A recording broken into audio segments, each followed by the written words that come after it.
Retro Future. Good evening, ladies and gentlemen. This is Radio Future, and as always, I am Bonsert, who is here as moderator for tonight on the topic how fiction affected actual science. For now, we have three guests here. Bart, maybe you can start with introducing yourself a little bit. Well, hello. I'm Bart. I'm a mechanical engineer. Also very busy with technology most of the days, or restoring cars. But I'm also interested in history, what follows up with technology. Okay, Jonathan. So my name is Jonathan Fessmeyer. I'm a steampunk author, blogger, and podcaster.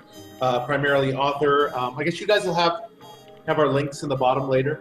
Yeah, I will.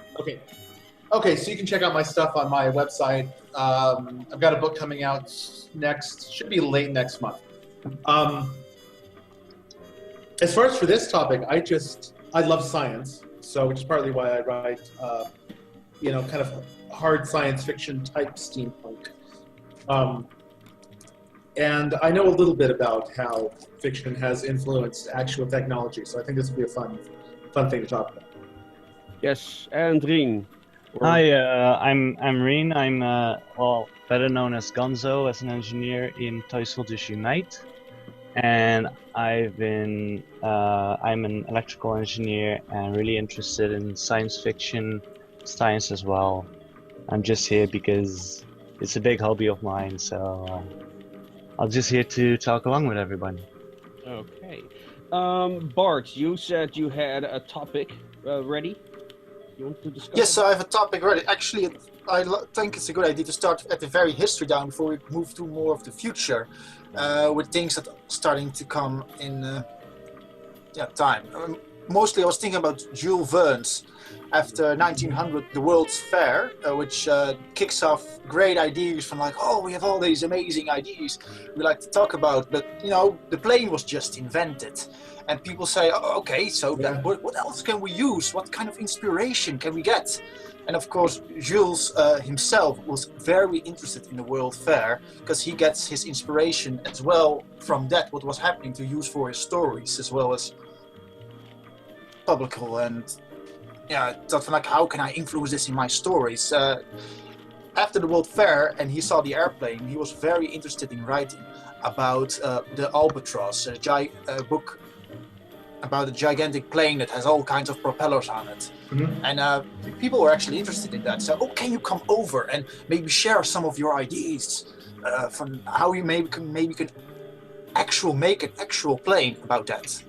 Because if you notice, the first plane by the Wayne brothers, the propeller was on the wrong side, actually. Yeah, it gave them film, but it wasn't very useful. So after that, they said, you just place propellers everywhere. Maybe we can use that. Mm-hmm. So that already kickstarted great off from people all over the world thinking, what can we use? What can we do? Because it was just the new industrial revolution.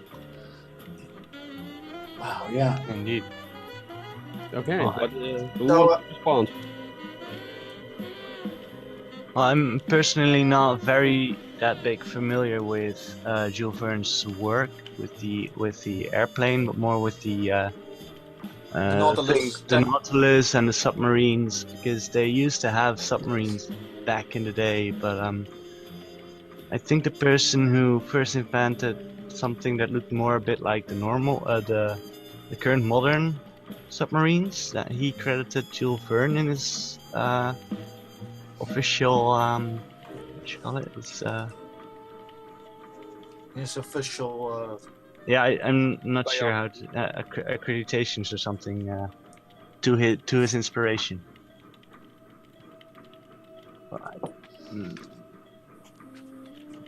Now the thing with Jules Verne is he actually inspired many of his contemporaries. I think the Nautilus actually inspired one of the first submarines they built, because even though the Nautilus had like a library, I think, and a lot of art, and it was really, it was a bit of a man cave under the sea.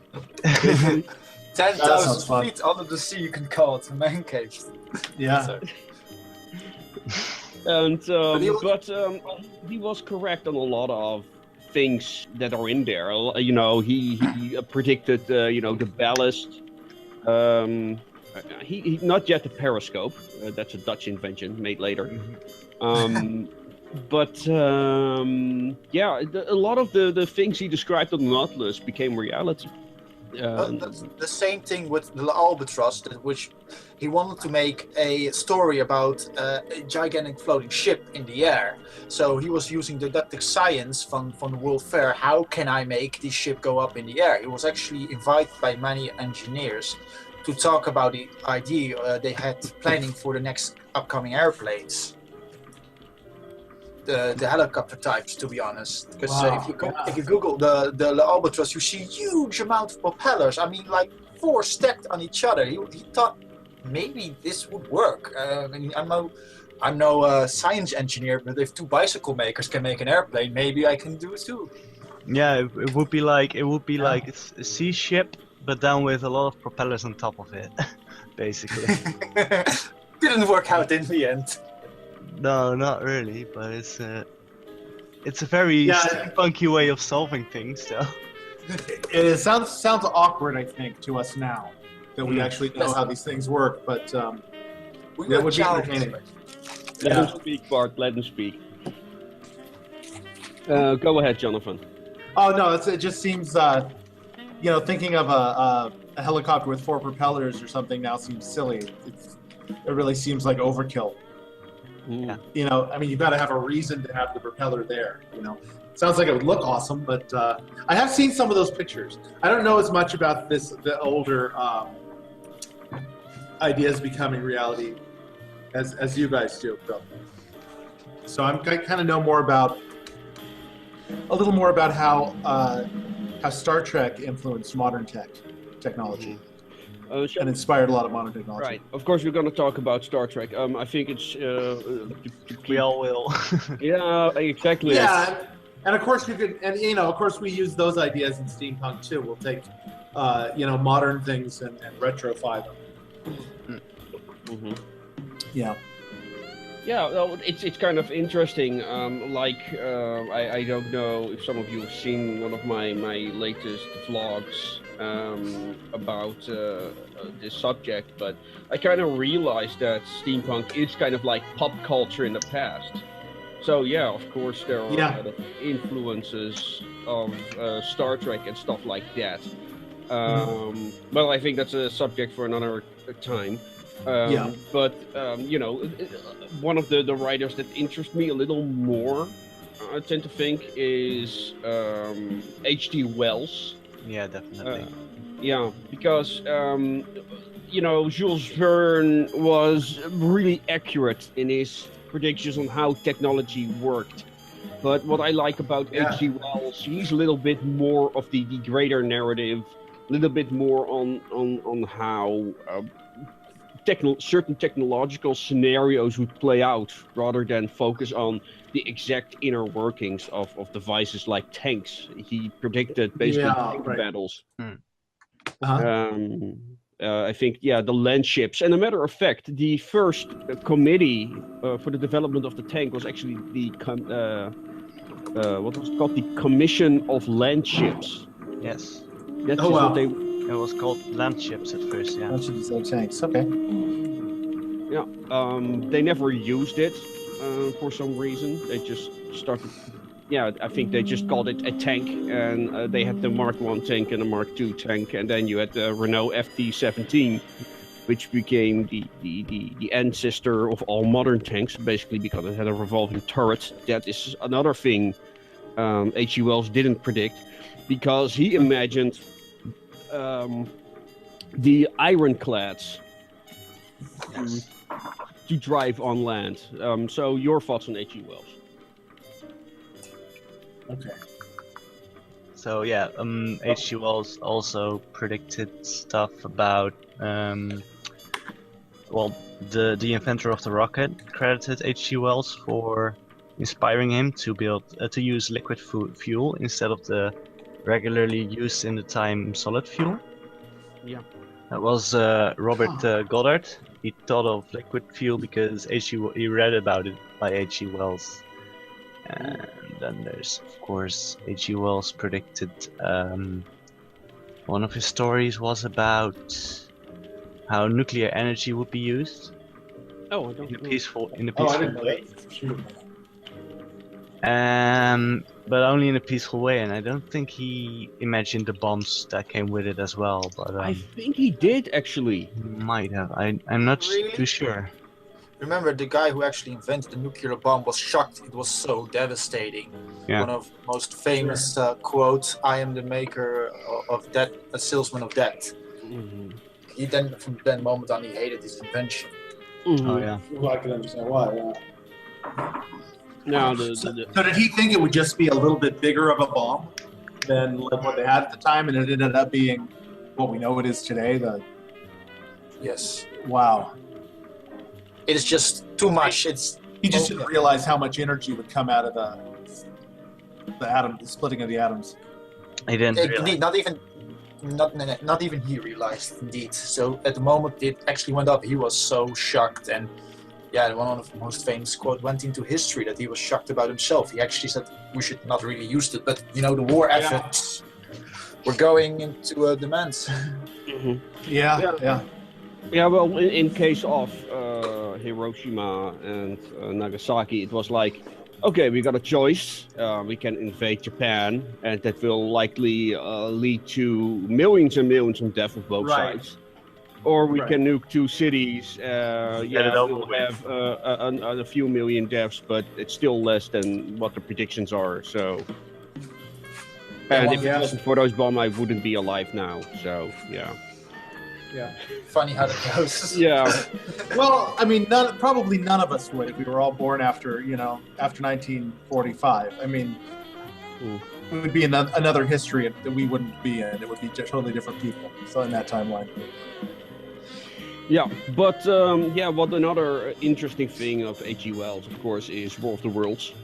Yeah. Which is actually the only book I think I actually read of him. That is- And the land ships. But that's a short story. But you know, the idea that aliens would be defeated by bacteria. I mean, that. Well, it is a thing that science actually takes into account when they go into space, because they don't want to take bacteria out of space. If they are there or not, they don't know. At least what they do know is that they bring organic material into space, and they have very strict rules how to make sure that they don't accidentally contaminate a planet where there might or might not be life, or that they might create life. Right. Well, the thing is that some people have said that that the idea that simple bacteria would kill off aliens coming here, consider it kind of a joke. I mean, I'm sure different people see it differently, because the bacteria and viruses and whatnot that evolved along with the life that is on the planet. Mm-hmm. So it's it's like a biological Cold War where or other organisms are constantly evolving to deal with the bacteria and viruses, and bacteria and viruses are constantly evolving to infect them better. And so, in theory, any aliens that came here would be completely immune to them because they would have no way to latch on hold to those aliens. Of course, we can't know that for sure. We knew something more about alien biology, That's true. But that's kind of the idea. Was it's like but they probably wouldn't even they probably wouldn't even harm the aliens because the aliens are so different that they wouldn't have evolved along with them. So. Of course, but still, one of the main concerns is exactly that which was described in H.G. Wells' War of the Worlds. Just in case, yeah. Definitely a concern. Yeah. Oh, I think it should be too. Oh yeah. I mean, you don't want to assume. In theory, it wouldn't have hurt them in actuality, but you don't know. Okay. Welcome, Eric. By the way. If there were Welcome, Eric. His mic is mute. He just unmuted. Hey, I'm sorry about that. Hey, Eric. Hey guys, how's it going? Good. Hey, once again, sorry I'm late. There are some people who just don't understand the concept of, hey, I gotta go. I got something else to do. Yeah. Oh well. So I love the fact that you guys had adopted a topic that's really great in my mind. Something I suggested a while ago, and I think that it's also awesome that it's like if you're gonna be talking about this topic, then you have to bring up H.G. Wells and War of the Worlds. Yeah, we were just at that point, so came in at the right time. I think that it was just like it's like you cannot talk about this topic about as far as like alien invasions are concerned without actually bringing up some of the points that Wells had brought up. But here's one thing that I never figured out, and how comes nobody had ever brought this up before, except for maybe you guys, who I consider some of the smartest people on the internet. You know, the thing is that you can travel across planets. You've been observing this world for ages.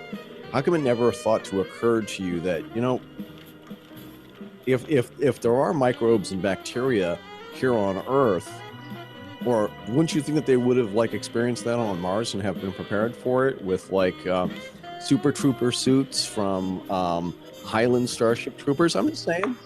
Oh, that's a good point. You would have thought that they... Yeah, you think they would have prepared. Yeah. That they would have bacteria and microbes as well, and would be like, okay, we don't know what's on Earth. Or if they've been observing Earth, they would see them. You know? They would have some idea that that's there. Yeah. That's a good point. Yeah. Okay. One of the things that we've discovered here is that the potential for microbes is everywhere, and I'm sure that you guys have heard of like water pandas. I know that there's another scientific. Yeah. Those are awesome. Yeah, That's great. The thing is that those guys can survive with extreme environments, and you would think that if they're they're called tardigrades. yes, Tardigrades. Yeah. we're also talking about the concept of microbes and stuff like that. But I don't think that H.G. Wells really had a good idea about. Whereas microbes and bacteria was the basis of all life, and that's how life began. But And that's why we have those, because that's where everything started. Yeah. But you know, with God and all of His wisdom, all like that, have the stuff from the end of the book, those little throwaway lines. Keep happy. No bacterias. Never mentioned. So. Of course, is ending with his ending quotes for that book. He gets a little bit religious or something, but you know, that's how people used to write back then. Yeah. More people thought that way. Yeah. Those were different times.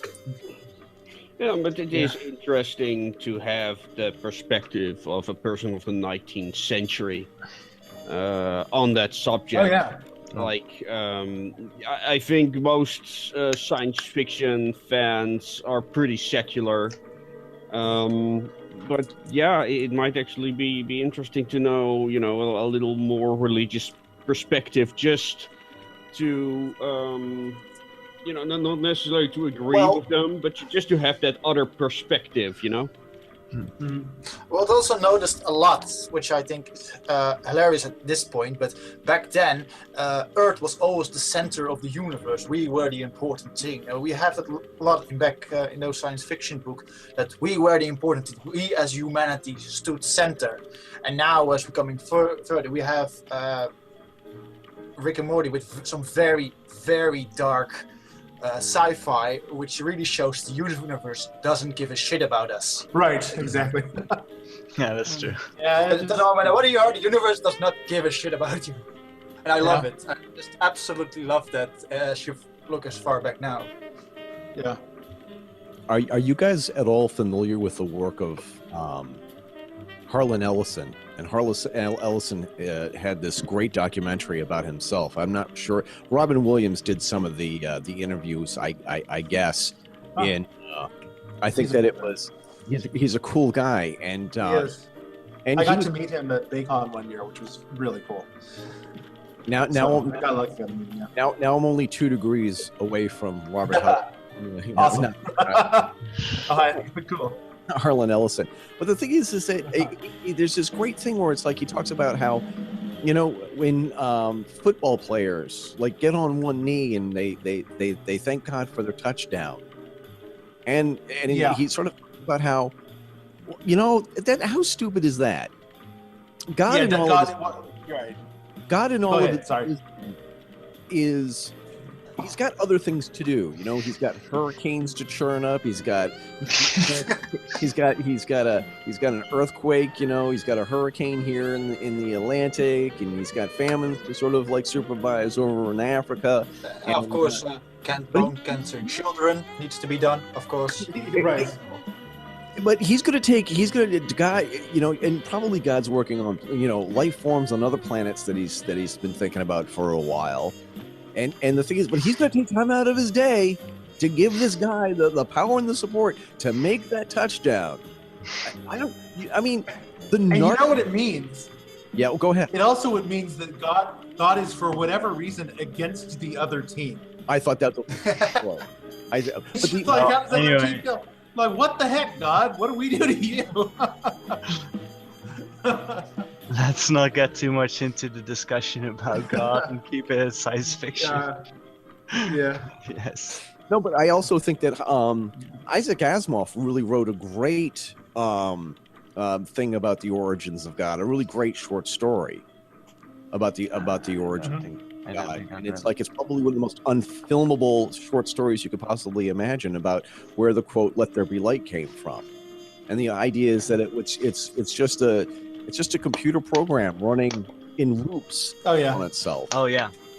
I think that's a brilliant idea. So, but I mean, I don't know. I mean, the thing is that can you talk about how science fiction has influenced science without talking about these other dogma things? I don't know. Maybe we'll try. Maybe I'll abstain from saying controversial things for the next 30 seconds. No, I actually think that it's a part of it, because everything that is so unknown for us is actually magic.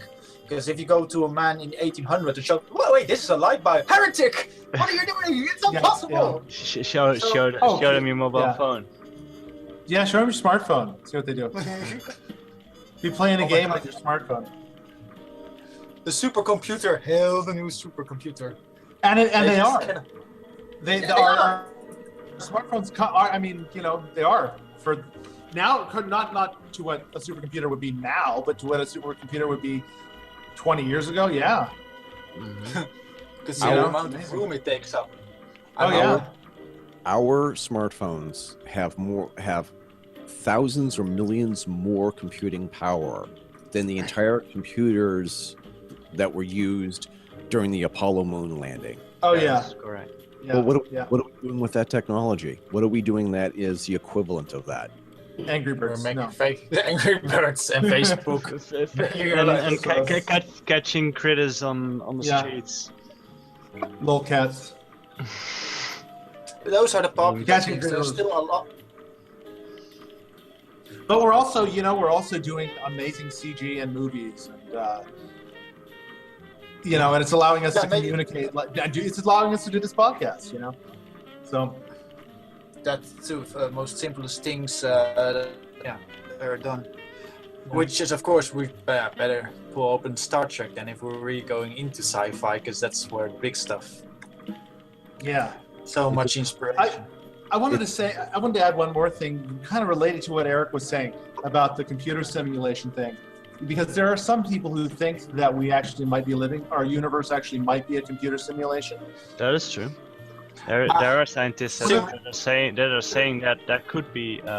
Could be.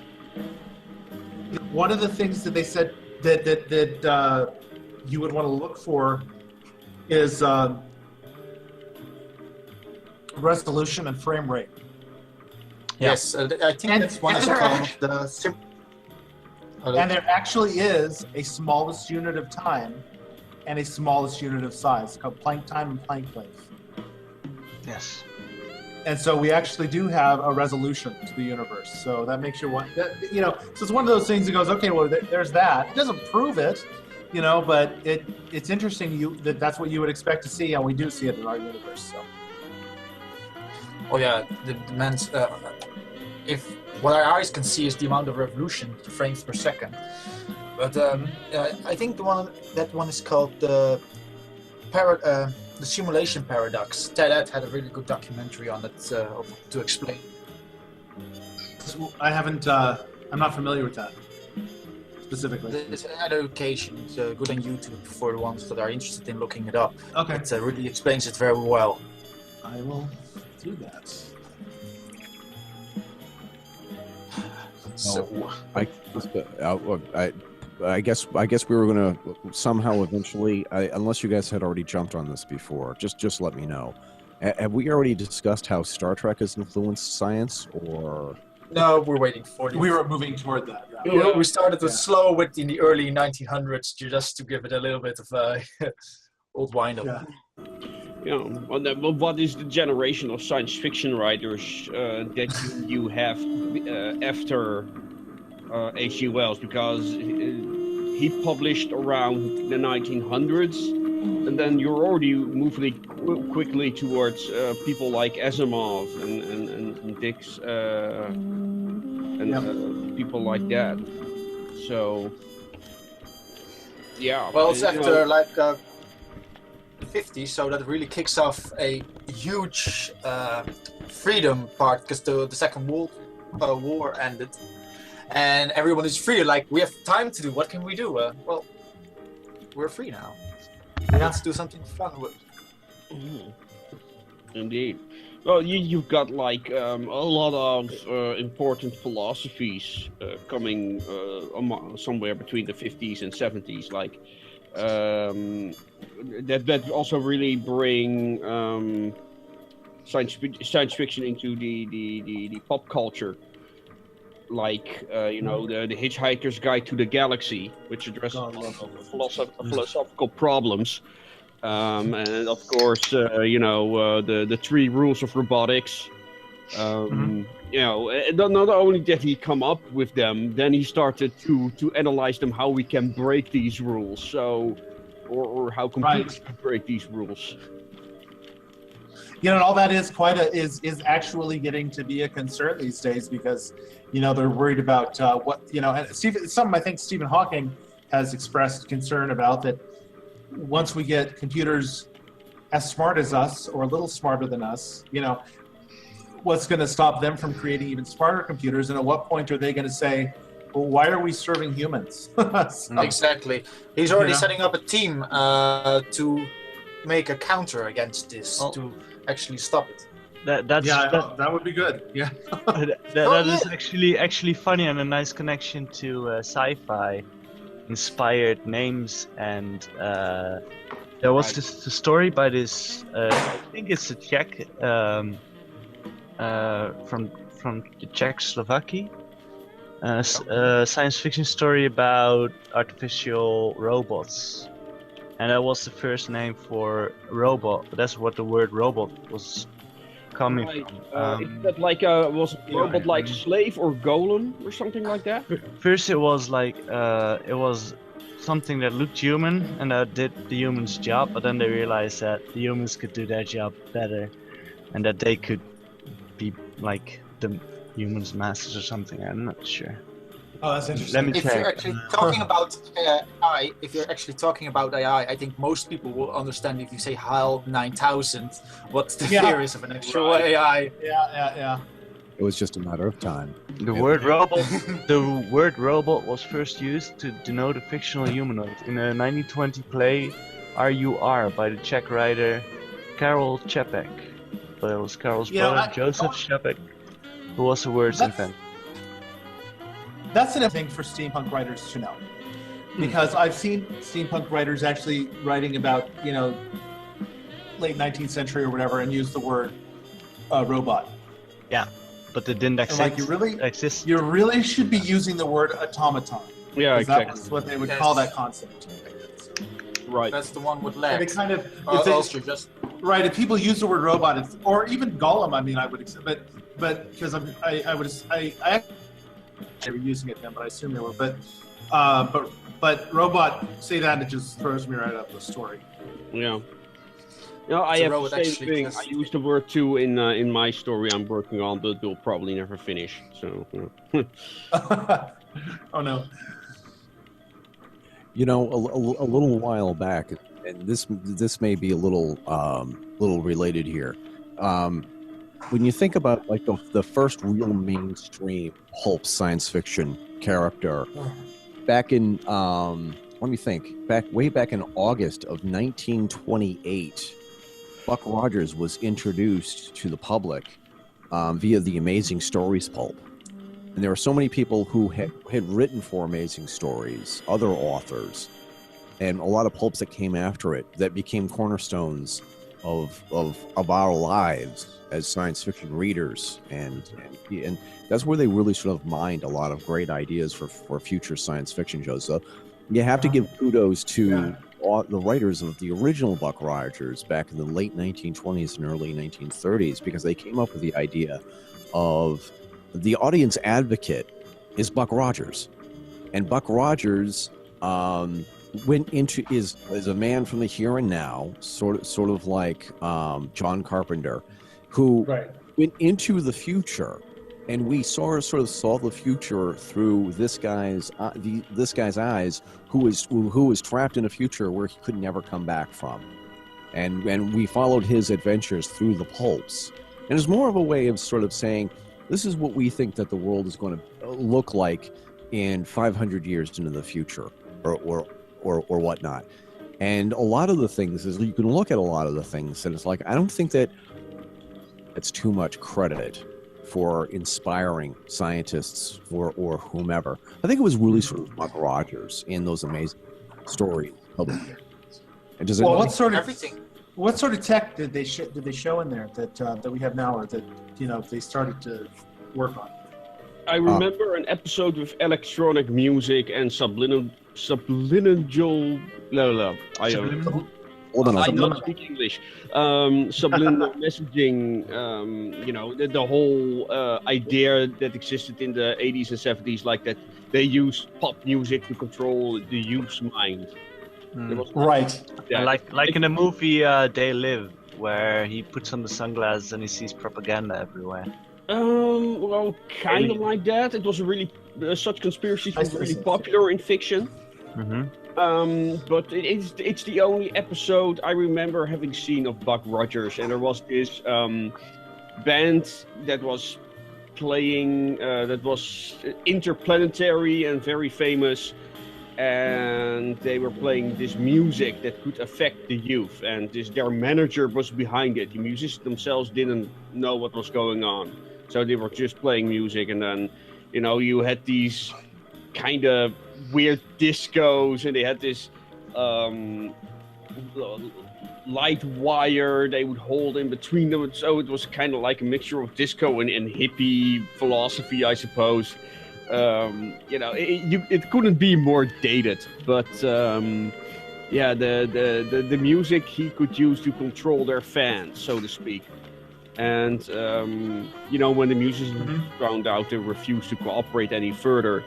Of course, he had a recording ready, and that could achieve the same effect for some reason. But Buck Rogers is really dated when it comes to writing and how the visuals are.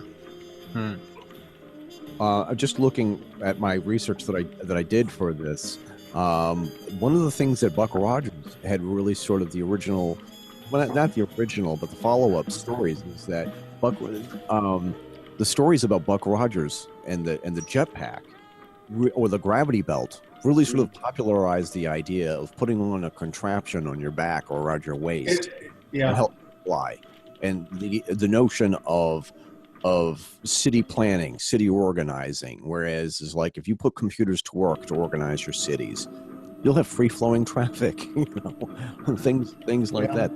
Those are the kind of things that were popularized in Amazing Stories. Well, they're definitely working on that today with self-driving cars. Yeah.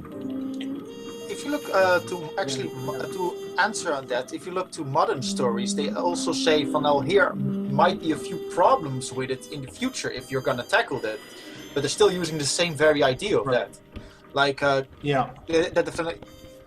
maybe your computer can overheat if you have too much cars, because we know it's going to be too much, because once it gets too handy, it just overflows, because everybody wants it. Exactly.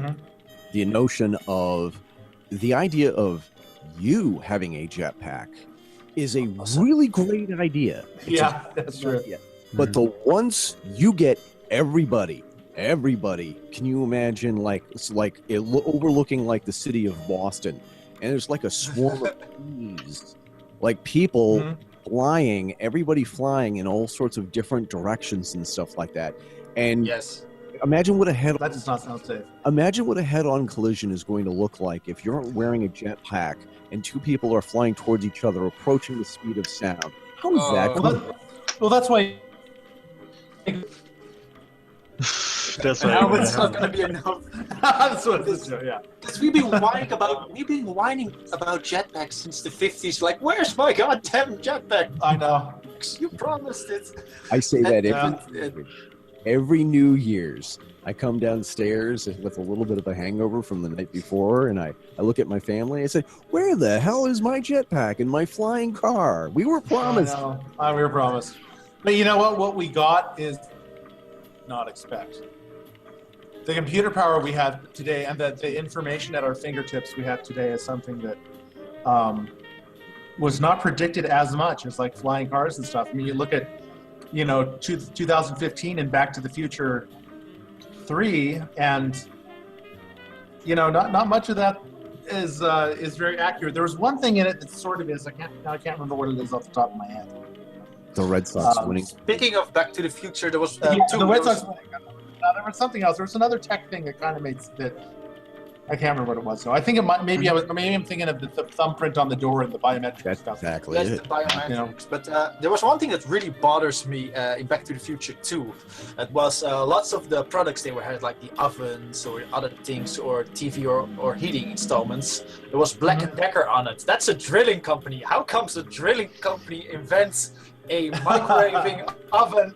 Oh no, that's gonna be... not here in the United States. Oh no, the Black & Decker makes everything you could possibly. The only thing that they don't make, I don't think, is cell phones and laptops, but they make almost everything you could possibly imagine. If don't have that here. They have messages there. Yeah, Black & Decker, yeah.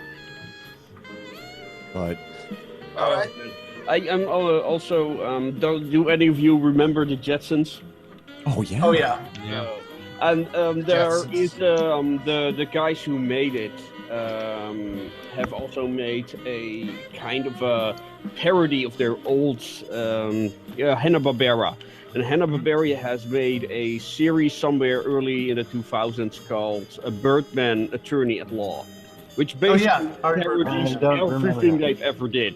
And there's this episode of with them that Birdman is an attorney, and the Jetsons travel back in time to sue the past for the damage done by global warming. And you know that all their buildings are on these high stilts. Oh yeah. Yeah, that's because of flooding.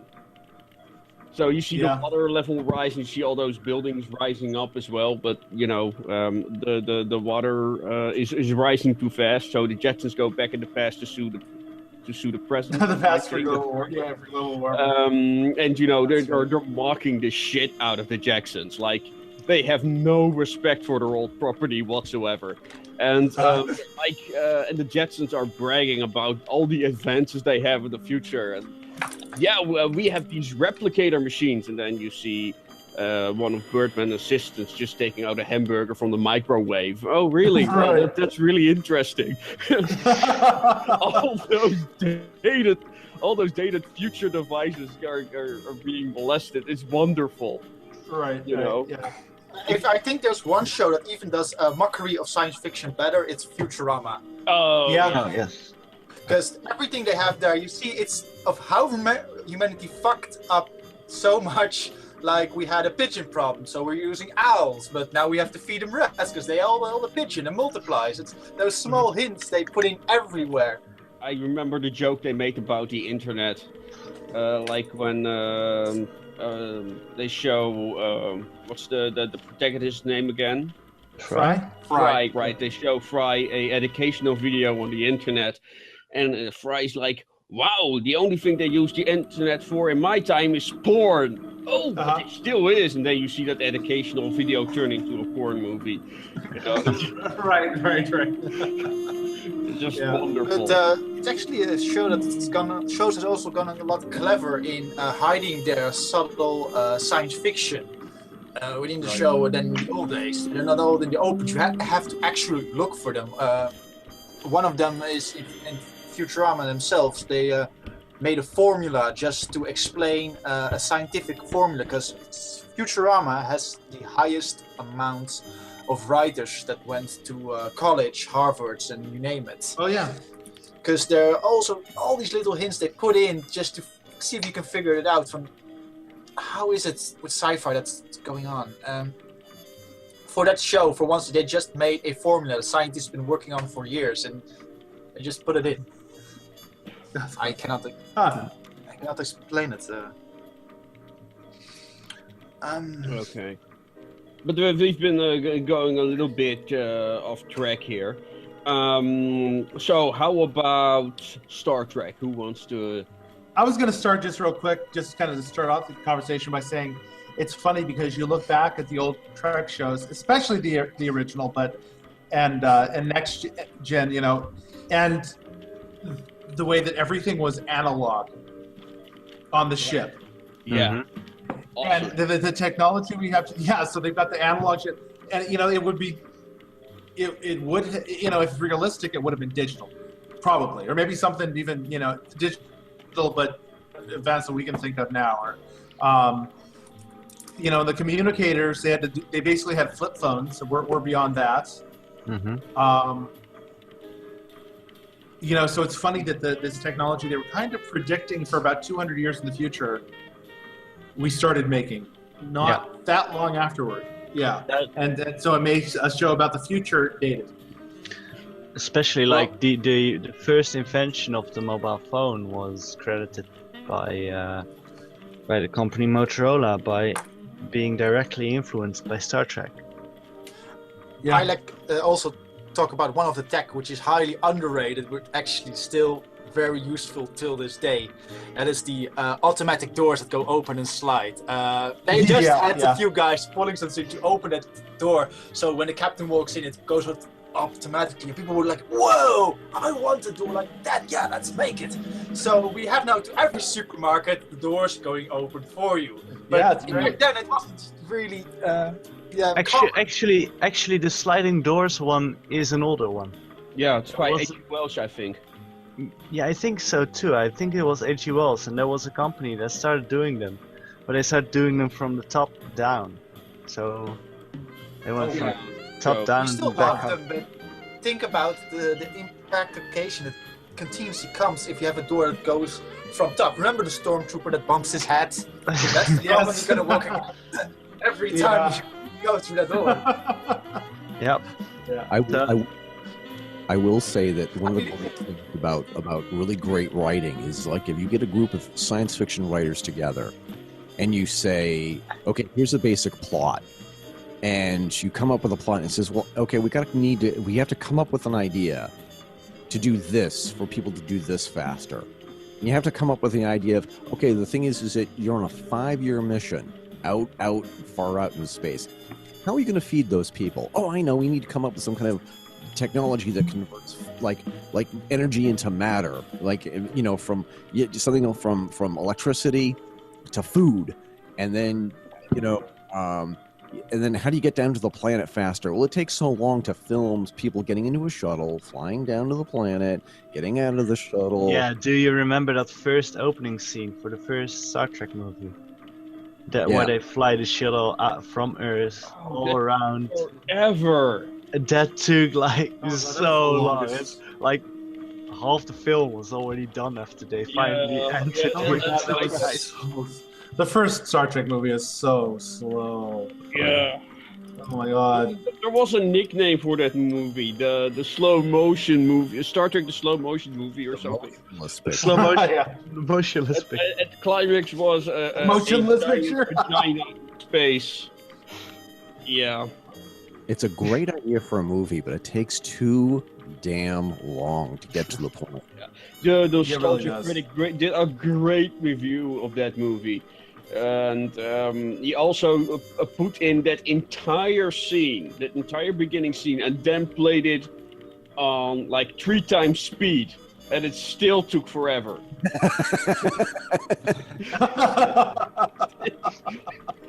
You know, and it was like, yeah, that's the summary of the movie in a nutshell. That sounds. I mean, I think they really thought that there would be. I mean, they wanted to show the grandeur of what they could do at the time, you know. I think, but oh my gosh, yeah. Yeah, but don't forget, it was about 2003 Space Odyssey was quite recent. 2001 Space Odyssey. Yes. Yeah, and they wanted to probably mimic that. That's exactly what. Oh, probably. Yeah, that makes sense. And I didn't, I love the part with hell, but if you just watch that part, you haven't missed anything. But there is a sequel to that movie, and that one is way better, or at least much more watchable than the first one. Oh, that just clicked. Wrath of Khan just clicks. It just moves like that. Oh yeah. Well, that's one of my favorite science fiction movies, probably. Yeah. But I was talking about the sequel of 2001: Space Odyssey. Oh no, that's 2001 was brilliant. They invented the first. They inspired IBM to actually develop a chessing computer. I mean, that's exactly right. That is exactly because back. Chessing computers or chessing games or automatons,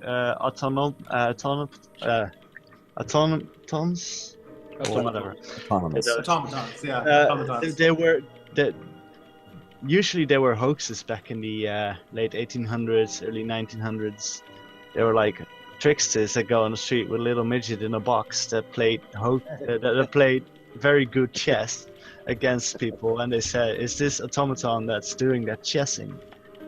But since the astronaut in 2001 is playing chess against Hal, just Hal, it's Hal, yeah. So they're playing chess and he gets beaten, and that inspired IBM to develop Deep Blue, the first bigger chess computer. Yeah, it ended up actually beating the world champion. It did. A lot of tweaking and programming. Yeah. But there is so many things that you look at from whatever the show is, whether it's Star Trek, which I think Star Trek gets too much credit for. I think so. I think that's because Gene Roddenberry took so much credit for the work that other people did on the show. But a lot of the people who worked on that show, there's 2 aspects of Kevin and I. Just make the plot move along a little faster, and they also rated their favorite pop serials from, the serials or the sci-fi books they used to have on newsstands everywhere. Oh yeah, they borrowed so much from that, No, I think that Star Trek really gets too much credit, because if you look at a movie like Forbidden Planet was so far ahead of its time from in the late 1950s, but it doesn't get the credit I think that it really sort of deserves. And there's a lot of really great. This Island Earth is another fine example of movies that you can actually see some of the influences that showed up later in Star Trek, but I think you've got to say that the thing with Star Trek is, I mean, you've got William Shatner, who's really into his self-promotion. So, he even made a documentary about himself and Star Trek. Yeah. So... That bastard. Yeah, basically, but, it's William Shatner. But you cannot deny the influence they've had on a generation. Yeah, that's because Star Trek brought all those ideas that other science fiction writers had first, but brought it together and brought it to the main public. Put it into a package that was easily digestible. Yeah. And I think there are a lot of there are various engineers and scientists who have credited Star Trek with you know, Their inspiration. where they got the ideas. Yeah. Yes. Speaking of that, ideas that actually go not hand in hand. If there's one thing I noticed about technology that we wanted so much, but even it's there, it's still it's the hoverboard from Back to the Future too. I've seen people make various amount of it. Yeah. Like, yes, we made a hoverboard. Yes, you need an entire floor, especially made with this metal to make it work. But they just keep hammering and hammering. It does not work. Please stop with it. There are other ideas going on, but they just wanted so badly to have. People want the hoverboard so bad. Yeah. Yes. They're more useful things than the hoverboard. Yeah. It's not works as a cable. Solar road race right now. Yeah. There is actually, funny enough, we have the water jetpack right now. You know, there's actually a air hoverboard coming on its way, which is actually starting to really take my eye, as it gives you a 20-minute flight, which actually makes you feel like you have a jetpack. It's more like a flying cloud, as it were. It's a Frenchman who's actually been making a prototype of it, because we actually just want to fly. It's always been man's dream to fly. We ride it everywhere. So you should look it up. The air hoverboard. It's so magnificent to see that thing fly. He's just standing on it, and he can do a 25-minute flight. That video. Wow! And you know, you immediately want to think it's fake, but it's real. It's not. It's so real, and it just gives you a spark of hope. Yes, it's possible in my time that I can be standing on a board and just fly off. That would be fun. But imagine the crime is also going to give. Right. But I wanna make a short interruption to say I've never had over 5 viewers before, so I'm really proud. This is a really important moment for me. There are actually 5 people watching live. Hi everybody. For the people that are watching, if you enjoy the content on this channel, please consider to subscribe if you haven't already, and of course like this video. That is important also because it will tell YouTube that we want to see more steampunk related content. So if you see a steampunk product on YouTube that you like, please like it, share it, and comment on it, so we can actually have some discussions going here on YouTube. We can actually start seriously building a YouTube community. If I may, people responding in chat. Well, only. If I may, there's actually one. If I may, there's actually one gift I've been waiting to show for people who are really interested to look at. Since of October, there's a new piece of technology that's has become available, which is heavily influenced by Star Trek, of course. Which, if you should look it up, it's called the SICO Consumer Physics, which is a molecular sensor that can just scan items and put it on your cell phone. It is the most amazing technology I've seen in a while. They are... yeah, you continue first. No, what all right. On the ISS, they were testing it was something with the LOC DRS or something. I'm not sure if that's right. No, it's but, not. Actually, it's a piece of technology that actually has come out, which is in pocket size, which is called a molecular sensor, which can just measure the light density of the object you're scanning. It's become available, and it is. If you look at it, I just see so many possibilities on it. But also, when I'm looking at it, I'm seeing so much of Star Trek. They're just scanning everything in the show they have, and they just get the answer straight out of it. And now here comes along finally this piece of sensor that can just put up to anything and say, well, this is made of this material and this. It's just. You should look it up. SICO Consumer Physics. Yeah, I'm not the website right now. If you look at it, it's just amazing to see what you can do with it, and I'm very psyched about it myself. I actually want to get one. It's still in its prototype, in its first alpha versions, but it's finally for sale. But making a database with this, which also gives us a new edge in looking at things of how they are made. If you want to buy maybe a watermelon and look at the density, what is the most juiciest watermelon or the most sturdiest? We can actually, the technology is finally available.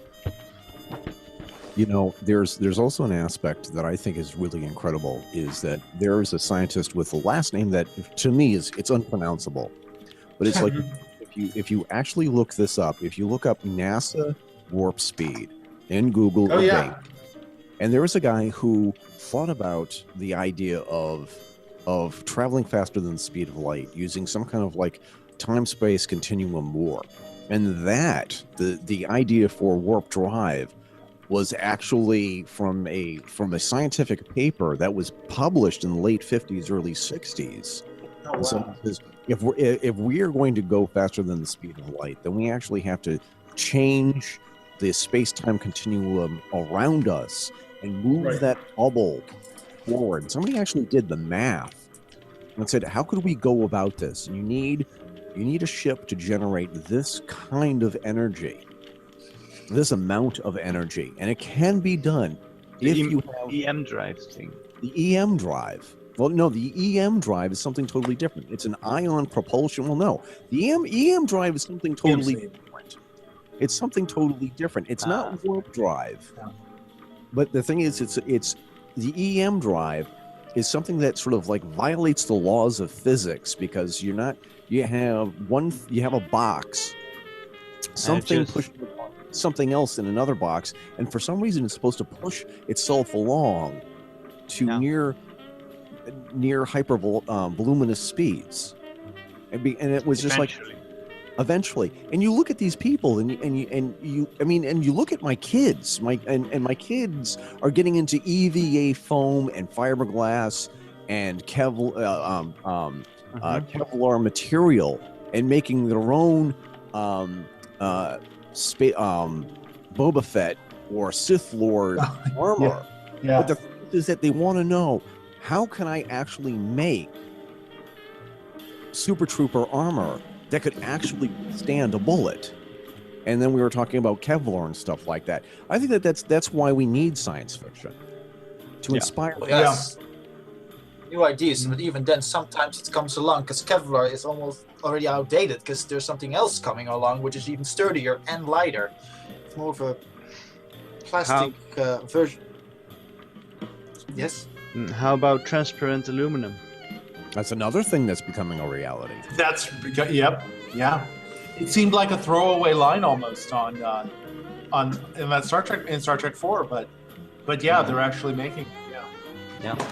So someone got the formula from Scotty back in the day, you know. Yeah, they've actually made it. So finally, they still got standards back then. Mm-hmm. That's a throwing a joke. Sorry. Yeah, I love that scene though. What was it? Star Trek 3 where they go back in the past to save the whales? 4, I think. 4. That's 4. Yeah, 4. I love that. Yes, I'm looking for a nuclear vessel. Nuclear vessel. I know, the Russian guy. The nuclear vessels in the 80s. Yes. Yeah. Oh my god. Yeah, I've been behind the wall in Czechoslovakia during that period. Yeah. Man, that was a unique experience. Well, here's another connection. Another house. Star Trek saved the world, as it were. You know the guy who directed the Star Trek II: The Wrath of Khan, and went on to direct The Undiscovered Country, which I think that The Undiscovered Country is the best. I think it's right next to The Wrath of Khan. I think it's the best movie. But Nick Mayer, who directed and co-wrote The Wrath of Khan, did this made-for-TV movie called The Day After, and it was about. That was good. That was really good. And the thing is that Ronald Reagan got an advanced copy of this the day after, before ABC aired it. And Ronald Reagan was so affected by this movie. I heard. He literally picked up the phone and he said, "We have got to make arrangements with Russia. If this is what a nuclear war would really look like, and there would literally be no survivors of a nuclear war after the first 20 years. Yep. All-out nuclear war."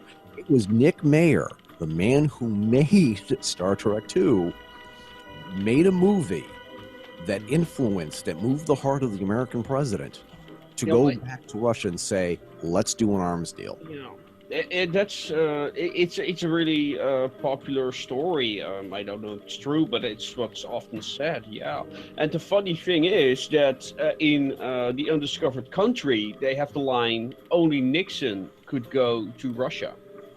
China. China. I thought really it was China, but but it has that line, like only Nixon could go to China. So it's interesting how that dynamics plays out. There are so many examples of how science fiction has changed the world, and I think that that's one of the most important ones. I mean, I generally think that it was, through science fiction we can show, children and adults stories about a better future, a better tomorrow, or we can show them, hey, this is the road we're going down.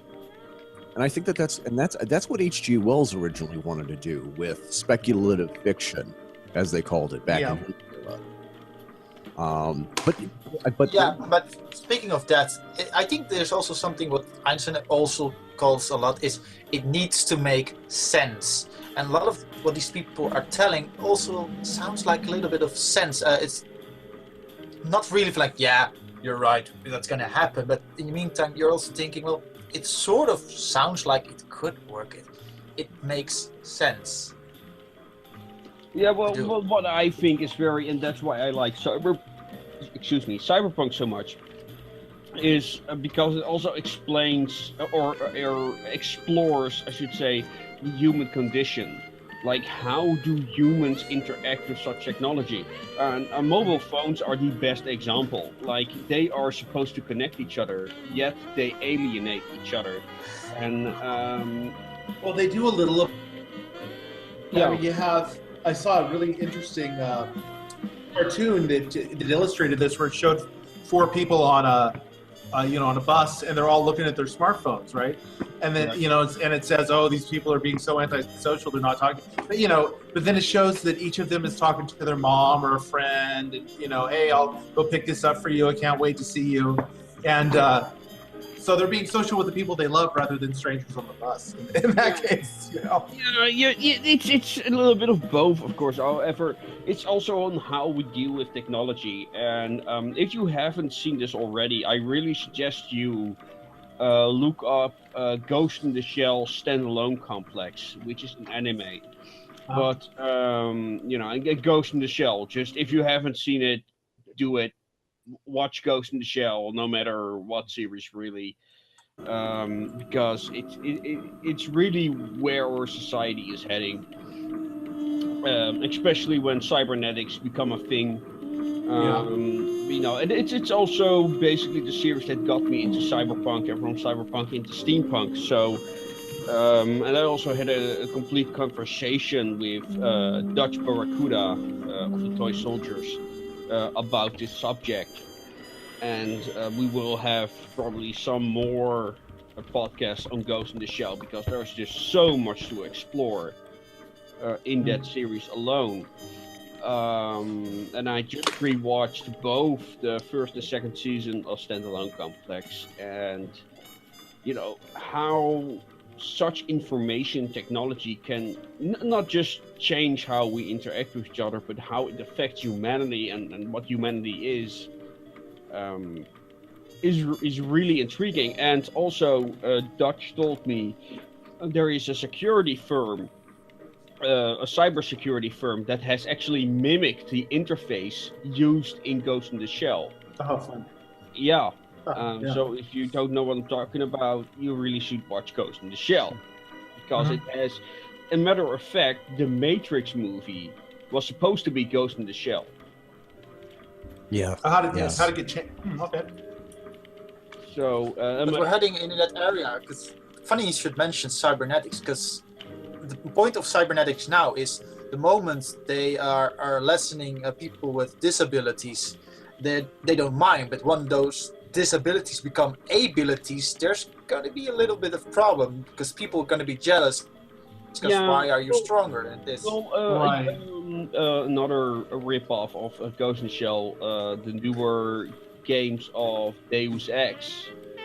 Yes, there are good examples. Yeah. I was just want to mention it. Yeah. Deus Ex. Yeah, and Deus Ex, first you've got, of course, the people who need prosthetics because they lost limbs or have born disabilities or stuff like that. However, in Deus Ex, you hear conversations of people like, yeah, they would only accept people who have artificial limbs. Stuff like that. Yeah, that sounds a lot like the Cyberpunk game from the 90s, the role-playing game where, you would actually have your character like buy a new leg or something and get rid of your panic leg so that you can have a faster leg. Or your eyes or whatever. Subject. A lot, and I love Shadowrun, which I probably should have a stream about at some point. I just adore Ghost in the Shell. And Deus Ex because it has so much of the similar themes, but also a lot of the depth required. You see when you look at modern prosthetics, you recognize the designs from Ghost in the Shell. You recognize the designs of the latest Deus Ex games. So those also really inspire people to make new stuff. So, well, funny you should mention, he's a maker of prosthetics. He was also a funny lad. He was actually a climber, but the moment in his teenage years, both of his legs got crushed by a rock. So the point is, after that, he thought, I'm never going to walk again. But then he got prosthetic legs. But the fun thing was, he could rearrange them, so he could be 1 meter 50. Or 2 meters tall whenever he wanted to, and that got him thinking for like, what else can I do with this? So at that moment he was starting making. He was also still in love with climbing. So the first things he actually did with his feet is make a sort of tool that could punch into the rock, so he could climb even faster. Wow! So actually he was better at climbing when he was disabled than he was climbing with his full legs. That's amazing. Wow. From that point on, it's not surprising that we're going that direction, though. I mean, it's amazing to see it, but it's still what you would eventually expect to see. Yeah, exactly. Yes, he thought, I'm never going to climb again, but hell, I'm climbing even better than before, and I lost both my legs. Yeah, let me tell you a story. I think Bram Stark has someone to call. And then when you get done telling your story, Bozart, I have a little anecdote that is directly related to another science fiction book. This is a anecdote of a historical thing, actually, from a German knight in the 14th century, who actually did inspire a Japanese artist at some later point. But his name was what was his name? Gustav von Ganz, and he lost his arm in combat. He was a German knight and he lost his arm in combat. However, he got a prosthetic arm. Actually, they had quite some advanced-looking prosthetic arms in the Middle Ages that would surprise us. But those guys really knew how to handle metal and create really fine metalworks if their client was willing to pay. So he had this really advanced looking prosthetic arm, and you can actually look it up on Google Images or something. What was his name? What he said about that arm, it served him better than his actual arm. And this is in the Middle Ages. Because, it was metal, so basically it was immune to any melee weapon they had in those days. And that story inspired another artist whose name I forgot, but he created a very well-known and probably my favorite manga in all time, Berserk. And that character is called Guts. And that is a reference to that knight who had that prosthetic arm. Oh, that's why he has a cannon in his arm. Yeah, well, the cannon, of course, is completely his own creation, but it is inspired by that knight, that German knight, yes. I like to mention of these prosthetics, the person I was speaking for was Hugh Her, with 2 R's. and has his own bionic company. And you can look it up, and you see a few movies and see how these new bionic works, and they are just amazing to look at. Of how he walks with them. He is a full suit, but he purposely made his pants shorter so you could see his legs walk. He even bring in professional dancer who's been bombed by the what was it? The bomb in America that got bombed during the running. Yeah, the marathon, Boston Marathon bombing. The marathon. There was a ballet dancer who also lost her leg. They gave her a new leg, and since then she can dance again. And this with the utmost elegance to look at how she's dancing with that prosthetic leg, because it's been so refined. And he's telling some good points to look at of how we should look to prosthetic. Juk her. Right. Eric, you had something to tell us. Well, the thing is that I think that, would you guys consider 1984 a science fiction novel? Because there are science fiction elements to it, but I don't think that it is the traditional. It was speculative fiction, so I would call it science fiction from that perspective. My son had an experience yesterday, and he and his brother are practicing typing by sending them each other emails through their school email accounts. And this gets into some really serious Big Brother stuff, because the thing is that unbeknownst to us, the vice principal, and I'm not sure if I believe her story or not, but she read one of my son's emails, and my son used the dreaded F word, the granddaddy of them all, the big F dash dash. Oh, God. Okay.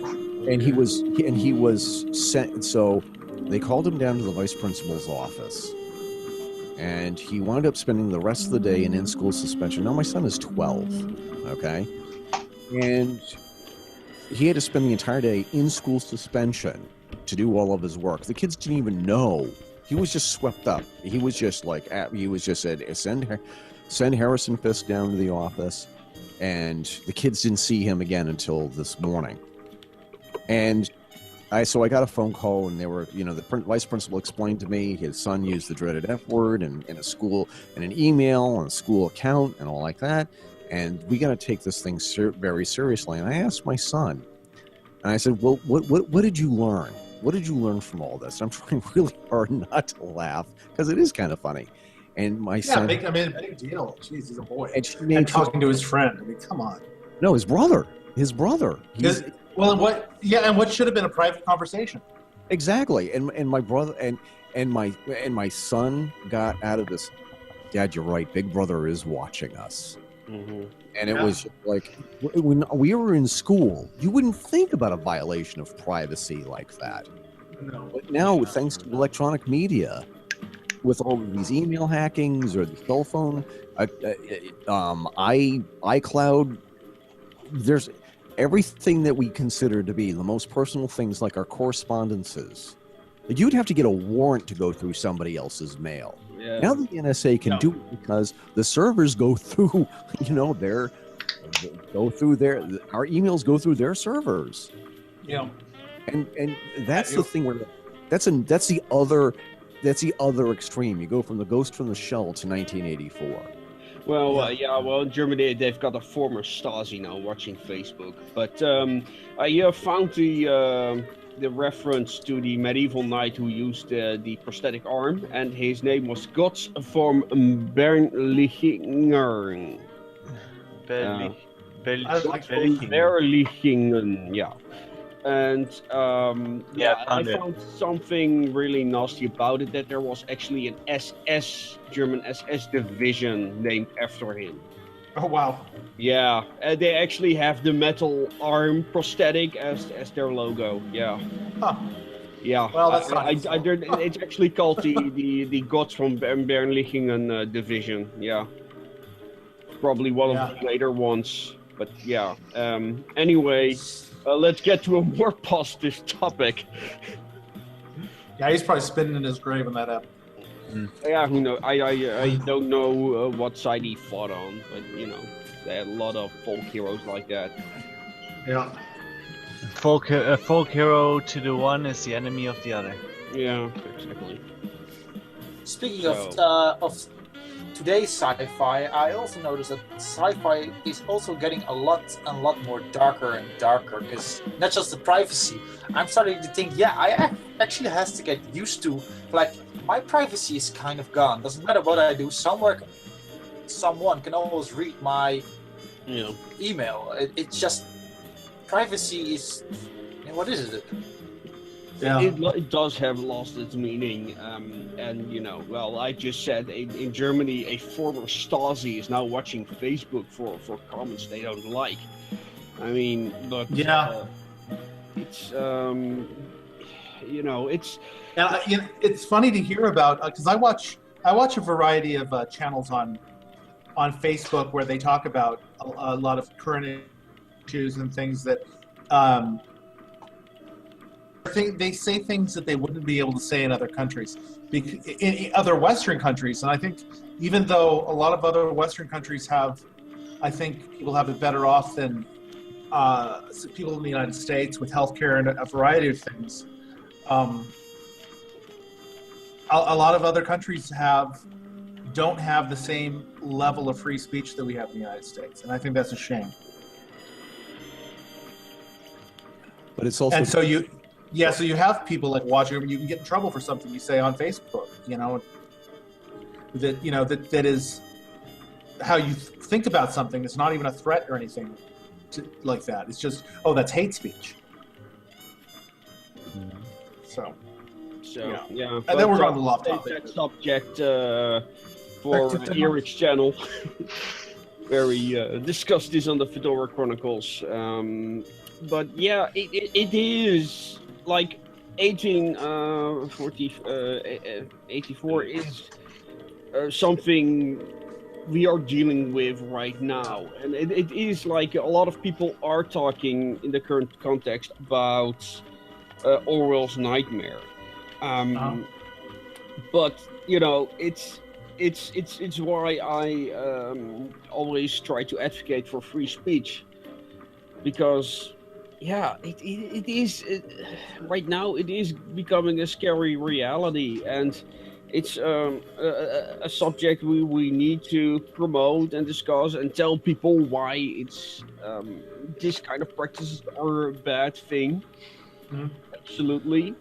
And yeah, Orwell was right, but I think even Star Trek warned about such things. Like, you've got the very famous TNG episode about the what was it? The drum. The drum court? No. You mean the kangaroo court with the? It is basically about just a situation where there has been a breach in security in Starfleet, and a person tries to use Worf against Captain Picard to get Captain Picard sentenced for treason. The drum marshal? Drumhead. The drumhead, that's it. That's probably one of the most fitting episodes to describe the current climate we live in right now. Yeah, that is exactly it. Because the thing is, and I just got done writing a review for the Amanda Knox documentary on Netflix, and the entire thing is that it's the prosecution that was out of control was being fueled by the press that was out of control. And the entire rush to judgment, whether or not this girl is guilty or not, she's a slut and she's a whore, so she must be punished, guilty of something. So So that's the fear of today's privacy that we have. But it's actually a question wandering through my head, because I know the technology part, but I don't know the behind it. Because I'm amazed we haven't talked about this yet. Drones. Which of the books actually mentioned drones first? Because tech is so big. Yeah. I only know the technology part of drones, but I haven't know a lot of stories where drones come from. They've just been these hovering paths in stories that it's just there. Well, It's important. So there is a very good episode of South Park that deals about the drone that was- question. I love it. God, that was There's an hilarious. illegal drone flying around. So what's the answer? Yeah, more drones. More drones. Yes. Yeah. Yeah, there are so many. Is that the one that was Clyde's mom's bush? Yeah. Yes, Well, but Barack besides Obama that, has What was the oldest story that talked about drones first? When they come Terminator, story? I suppose. Yeah. I guess you Well, could- Kill I without read- conscious. I think it's even earlier than that. It's earlier Yeah, than that. absolutely. Yeah. It could be as near. It could be as near as like nearer to the V2 rocket than to now. That when they discovered guided missiles, or at least developed. Yeah, well, what about the story, the myth about the golem? The golem that was what they breathed life in, and then it started killing indiscriminately. So Now- yeah, it's a Yeah. fear that existed in the Middle Ages, that man would create a guardian. That you know, there is a mistake in the I think there was a mistake in the how do you say, incantation, and the golem started to go rampant. Man instead should of not what it play was the supposed to gods. do. Yeah. Well, and going with the whole thing with drones, going back to, you go back to not even science fiction, but more fantasy, with like the concept of the witch's familiar, which should be like a cat or some other animal that can go off and see things and kind of report back to the witch. Mhm. So, because you see, drones is actually a simple template where you can just attach almost anything to it and make it useful. Yeah. So, what in most stories gave it this idea of, I just want sort of flying helipad? I mean, I like your story about a cat of the witches. They run around and gather information, because that's almost what they're doing. Yeah, and drones. they almost- may see through the familiar's eyes as well and things like that. So. Oh, I'm gonna look into my kettle and see what's on the other side. What's my cat seeing? Yes. Your cat's Well, and he's Oh. got the idea of warging, and I'm sure that's an older idea that George R. R. Martin does in A Song of Ice and Fire, Game of Thrones, where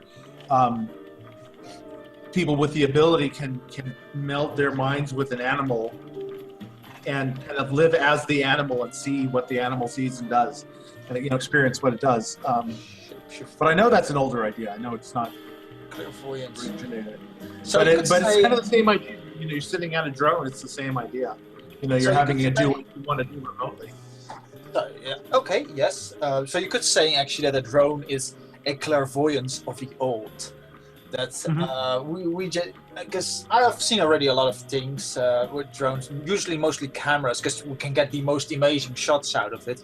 But we also attach weapons out of it. I've seen drones play a ball with each other, and others delivery packaging and Racing. and racing. It's just it's getting the new hype, and there seems no end in this piece of template technology. So I'm saying template because it really is, okay, we're going to design something and people need to figure out what to do with it, same as the computers. Yeah. Right.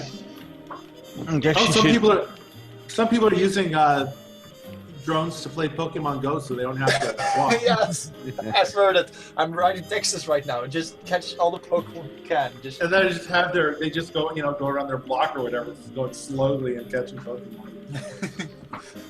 so There's also I just tried to do a search, and I don't know if this is the oldest reference to drones, but there is a short story called Malak, which is the ancient Semitic word for angel, and it talks about a mechanical drone watching over everybody and trying to prevent crimes and stuff like that. I just found the short story. It's only 18 pages long.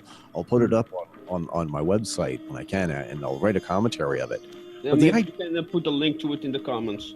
I certainly will. I think that it's such an amazing idea, whereas we sort of like look at technology as being a magic bullet We actually think that technology can solve any problem. And that if we just had the technology to do X, then the world would be a better place. Like for example, well, technology has solved a lot of problems, and it has made the world incredibly better place. Yes, it created also some small problems, but we can't do it by creating more technology. Yes, I know in 40 years I'm going to lose my job because 3D printing is going to take it over, but I know there's something else I can do with my work. I know in 5 years maybe you don't see a guy at Burger King anymore, but just some computer. Yes, he loses his job, but maybe he has now time for himself to do something else he actually wants. Right, that he actually wants to do. One of Arthur C. Clarke's kind of dreams for humanity is you get to the point where robots are doing everything, and we can finally pursue. Everybody can pursue what they want to do, but it would have to be an economy to where everyone is taken care of. Right. And that's what it should be if we live in a world where we have robots doing everything for us. Exactly. Why should you work? You should do the things you love. Then man can pursue higher pursuits. Yeah.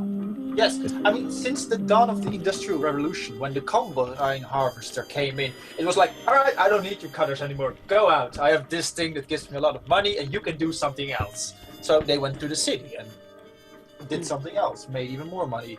That really kicked it off. But I am so agreed with your point that it is actually the answer. It just gives up a lot of hiccups down the road, which we could fix also. And we never see the unforeseen circumstances as well. We never take those seriously, I don't think. That is true. Like the goal of higher pursuits, the people in this room here would probably, they especially would, take that road. I can now develop myself in other fields. But I think that's only for a minority of people. I think for most people, they would just to live their life. They just want to live their life. Or if everybody is given an opportunity. Yeah, I think a lot of it would just be wasted potential, to be quite honest. But maybe I'm just really negative about humanity. Well, I know a lot of people that would be like that. They would just and you would have a lot of people and nothing else. You gotta love 50 years of television. Yeah. It dulls your brain. They would watch TMZ all day and little else.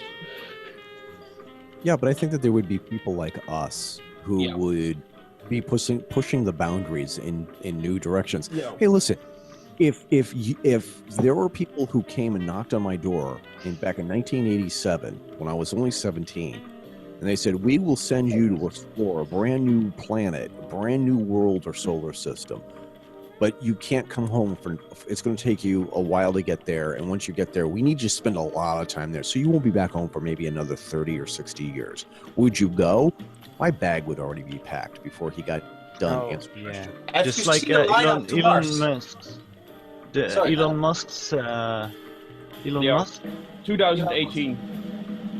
Yeah, 2024 he's gonna... Hello, welcome to Mars. There's a lot of radiation, you cannot breathe a lot, and there's not perfect gravity, but would you like to go? Hell yes, I'm already packing my get. And there's a good possibility you will die. He also emphasized that. There is a very, very high probability you will die. Because if we go to the nature of man, there is good. I mean, our brains are just being dulled by so much of the choices around. But when we really get to it and want to do something, we just go the entire amount. I don't care if I have to travel 30 years in space. If there's my destination for the pursuit of happiness, I will go. Right. Yeah. And I think science fiction really inspired such endeavors. Like, what other genre would inspire people to, go out into space? Imagine there was no science fiction. Would we even want to go in space? Always. I think that science fiction is it's a reflection of those desires. Yeah, but it also pushes them forward and gets them you know, the people who are really interested in it and write about it, you know, then inspire other people who more maybe just interested in it, become interested in it as well as readers, or, you know, become engineers or things like that. Yeah, So definitely. it feeds on. I think it feeds on itself. But it is interesting, kind of thinking about it, like before science fiction, what changed that people started to speculate about the future? I mean, you had the Enlightenment. I suppose that was the start of where people started to think about, yeah, okay, we had like the Middle Ages and people were thinking about the end of the world. And by the Enlightenment, people started to think about it and started to think, and how can we develop the future? I can actually answer that because, you know, I also hang out lots with those Vikings. So it's really easy. Yes, there's always the idea of there is an afterlife, because the life we were leading was we had to work hard for your own survival. There need to be something else besides this living forth. So there was Valhalla, there was heaven, the place you could go finally if you worked hard enough. But then the Industrial Revolution kicked in, and suddenly people were starting to get time and had more time to think, to educate themselves and find stuff like, hey, there's something way better to do with my life. There is no afterlife. Because you live to 30. And if you're lucky, you became 50. But if you're 30, you died. You died in battle, you died of disease, famine, you just name it. Because life sometimes was great, but it wasn't always great. So people are always looking for a simpler, easy way out, because they weren't well educated. Most couldn't read. I mean, reading was considered magic, because how could this person be reading from a tablet?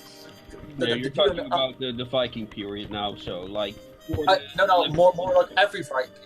Sorry, not only the Viking period, more like history in general. Because most farmers... after the 11th century, a lot of people could read. They just couldn't write, because they were taught as separate skills. Oh. Huh. Yeah, well, it's hard to imagine, but a lot of people could actually read, they just couldn't write.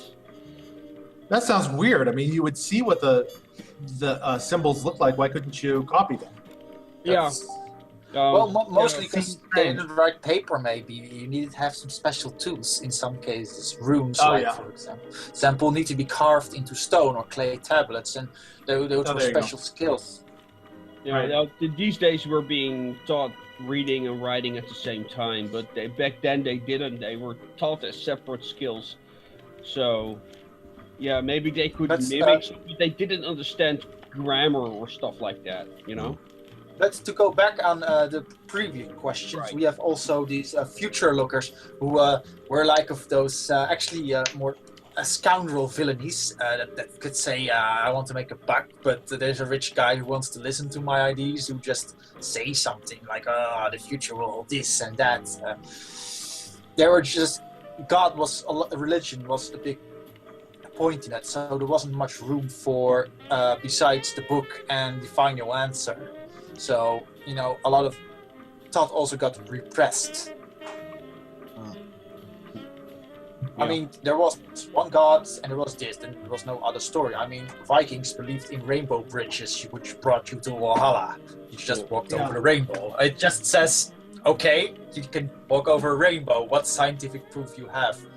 But, what proof is it? Have you ever seen anybody walk over a rainbow? Have you ever tested this? Yeah, well, it's actually it's quite interesting. Like I studied history, and I actually spent quite some time studying the lives of a specific theologian, Franciscus of Assisi, who was the founder of the what were the Cisterciensers. Which basically became known as the first true order of monks, because they actually managed to create a order with monks that were actually segregated from the world, but that's because they had an order of secular brothers that maintained the monasteries themselves. So they managed to create a completely separate class of monks supported by secular people, basically. in a nutshell. Okay. So that's something all previous orders tried to achieve. They just never got that level of organization that this order had. So they became extremely wealthy and powerful because they basically started to create this entire secular trading fleet and well, anyway. But it's really interesting because this guy wrote his entire life. He came from a family of soldiers, and he took that mentality into his, well, religious life. However, he started like this really, really radical Catholic to the point that others said, you know, you gotta pipe down, dude. And he did, and as he grows older, he starts to become this really wise man, you know, that really reflects on his life. Yeah, like, I would like to become a monk, but the truth is I'm a pundit. I'm an opinion seeker. I write opinions. And he also is the one who defended the creation of the Templars, reluctantly. And basically using the same argument that he was brought up with. Well, yeah, monks are basically soldiers for God, so having soldiers killing for God, yeah, okay, we can use that kind of argumentation. Like I said, he did so reluctantly, but he is the guy that basically defended the concept of the knightly order because no one in that period wanted this. You know, the Templars were something of necessity, and later on we have proof that he really despised the Templars as well. Just, you know, I'd rather have those fucks over there than over here. So he thought of them like a penal legion, basically. But, you know, he never, you know, he talked a lot about reflection.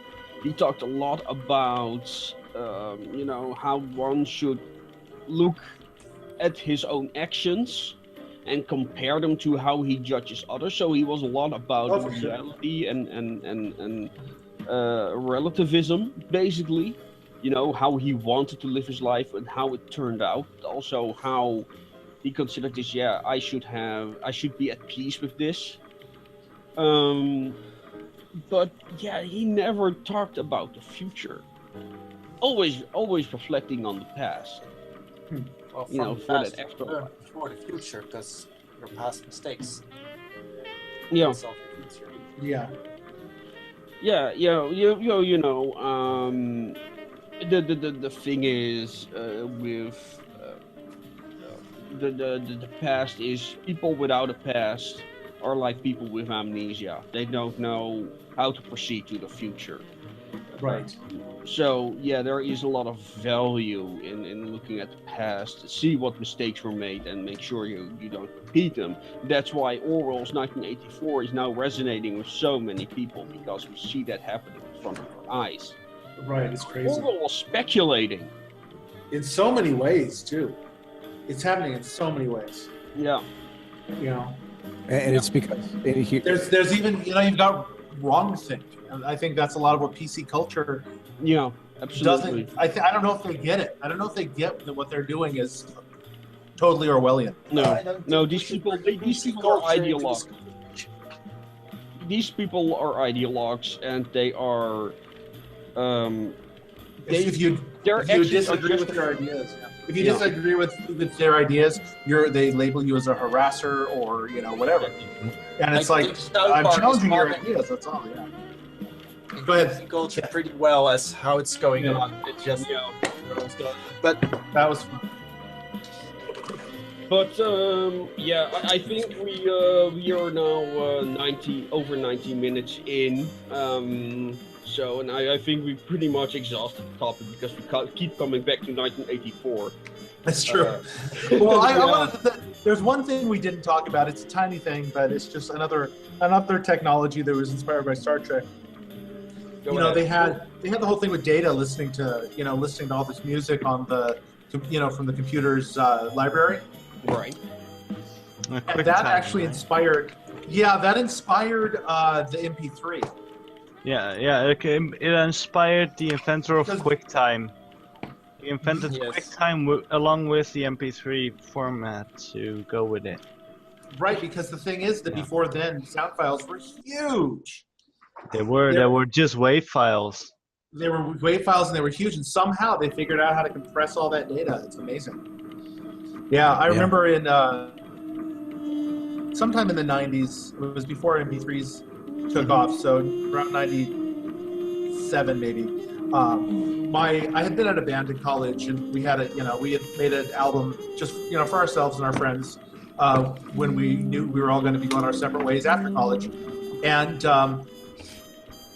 so I wanted to make that into a CD, so I was able to get the files from the tape played to my computer, and then make WAV files. Yeah. And they were huge, and there wasn't as much storage space back then, but I was able to do it and get it all onto a CD. And then later, I just ripped them all as MP3s a few years later, and it was just a tiny amount of space. Comparatively. So. Another technology, I don't know how it progressed or if it's even relevant, but data crystals. I think they actually made a go at data crystals, like in Star Trek. We do have solid state media now, so yeah. State media now, so. Yeah, we do. So maybe that's. Speaking of technology, that is a little bit mumbo jumbo with my idea, but it's actually true. Is have you ever heard of aqua crystals? No. It's something they invented. It's like a crystal they made, but it can suck up air, and huge amounts of it. Wow. And after that, they can put it in a rebreather, and you can breathe for like underwater for 25 minutes. You know, those Jedi, I know maybe it's not a good movie, but The Phantom Menace, the moment those Jedi put something in their mouth and jump into the water.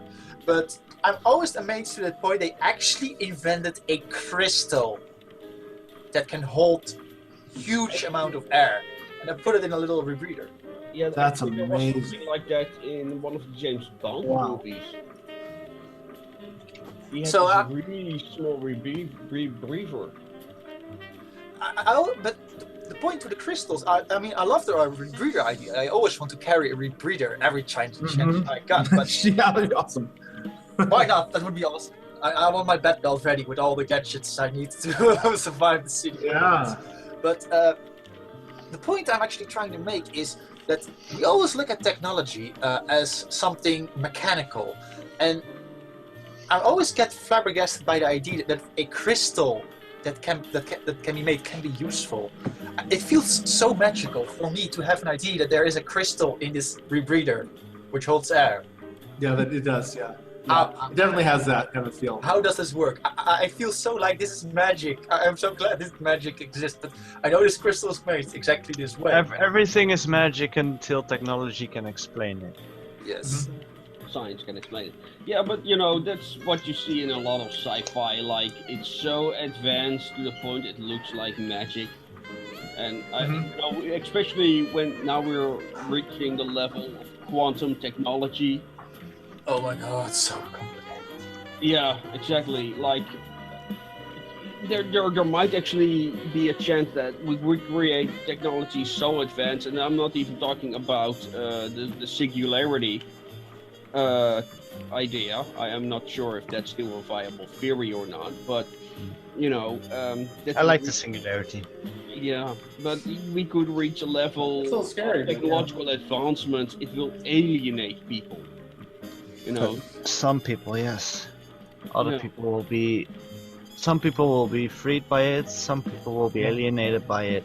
Not everybody can get along in that kind of thing. So, I think that something like that, something that will occur from the singularity, you will actually create two classes of people.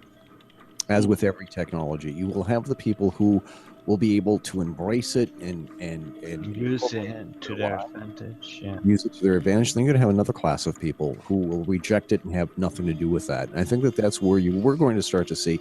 I think we're already starting to see this is another phase of evolution, where different types of people are splintering off into different kinds of groups and whatever. And the next really sort of jumping off point for evolution, it's going to happen. It's going to happen with space travel. Whereas it is already happening. It's the private companies like Elon Musk is saying, like, whatever the USA says, I want to go to Mars in 2024. Yeah. But the people who leave Earth to go explore space, their children and their children's children and so on and so forth, when they come back to Earth, if they come back to Earth and if they survive, they will be a different race of people than what's here on Earth. Yeah. Don't forget the cybernetics, which also going to be a huge role, just like Deus Ex. Yeah, it's going to happen. Well, the moment people can punch like a motor through a wall, there's going to be issues like scaredness and. Oh yeah, I actually saw a demonstration of this. I went to ESA headquarters in the Netherlands a few weeks back, and they demonstrate like an astronaut from the ISS is manipulating a robot here on Earth nearly real time, like takes a few seconds before commands process and stuff, but it could lift huge weight that the astronaut couldn't. He was just moving it as if he was, as if he was there. Yeah, but imagine this concept has actually been explored in especially video games, real-time strategy games. There you have like you've got Earth and Mars, and on Earth they really focused on, let's say, cybernetics, and on Mars they start to focus on genetic manipulation. Yeah, it's inevitable. Yeah. And you sort of have to do that. There's going to be a lot of purposeful genetic mutations, which is something that, getting back to science fiction again, Brave New World, is that we are going to have. Oh, yeah. And if we're going to space and if we're going to procreate on the planets and in space, then there will be mutations because there's radiation of which we cannot fully shield yet. A lot of it we can shield out, but there's still a lot of stuff that we have to.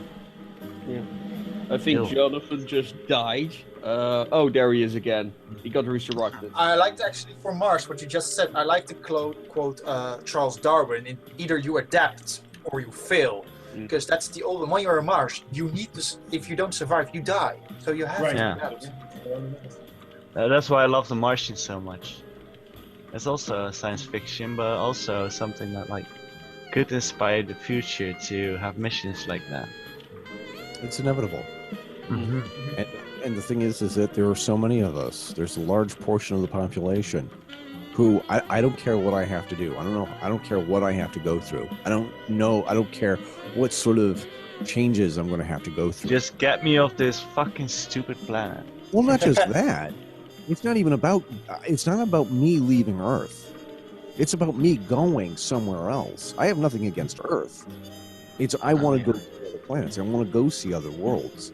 I'd like to have high schools and museums and libraries named after me as being the first guy to step foot on another planet orbiting around another star. I like that idea. I like the idea of being able to see a sunrise, a different sun on a different planet rising. That would be so cool. Or the same sun on a different planet. I don't care. It's just. How about two suns? It's definitely a dream. Okay, Skywalker. So no, I think that it was just like, this is what science fiction is all about. I can't do those things. I can't do any of those things. But you can imagine them. I sure as hell can imagine, and I can write about it, and I can publish my work, and I can turn other kids onto the same ideas.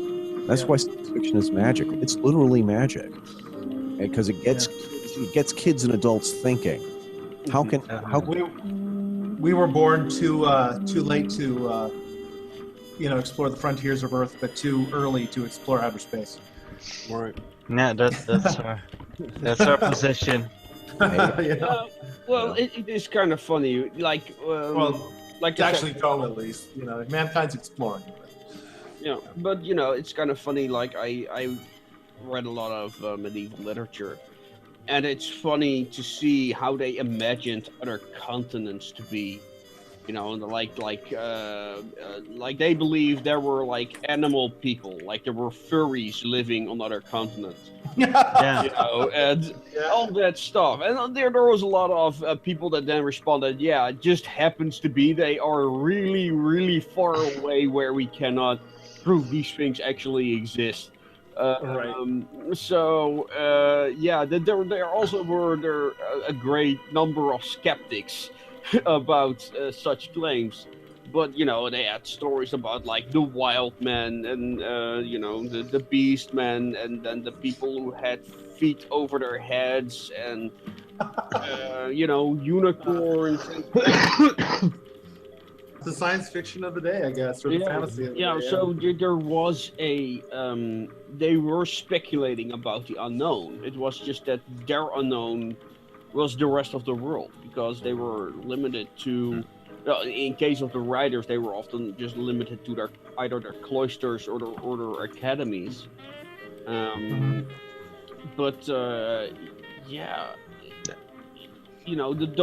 travelers in those days, like the merchants who went to the West Indies and the East Indies, they were the space travelers of their day. They were the people that said, like, well, I could die on my way there, or I could die on my way back, or maybe never come back. Yeah. But I just go out to the world. Silk Road. Basically. Silk Road. Sorry, the Silk Road was probably one of the longest trade roads there was back in the day. They had to go through miles of just everything just to deliver some silk. I mean, you had to be pretty crazy just to... It's Mostly by foot. Or there. by horseback. Yeah, but it's very similar. The travels of those days are very similar to the mission Elon Musk is going to take, isn't it? When you Yes. think about it. It is. Definitely is. I really gotta go because my husband wanna chill a And bit. I also and see it's our been, viewers are losing interest at this point. yeah, we're just rambling on and on. Exactly. Ramble. So, guys, ladies it and was fun. gentlemen, I suggest we keep it at this. I'd like to thank all my guests for attending and discussing all these ideas with us. If you enjoy this kind of content, please, if you haven't already, subscribe, like this video, comment, share, and as always, make it your way. Much better than Mars. Mars is dry and cold and dark and red, and I prefer green, fresh, sun Earth actually.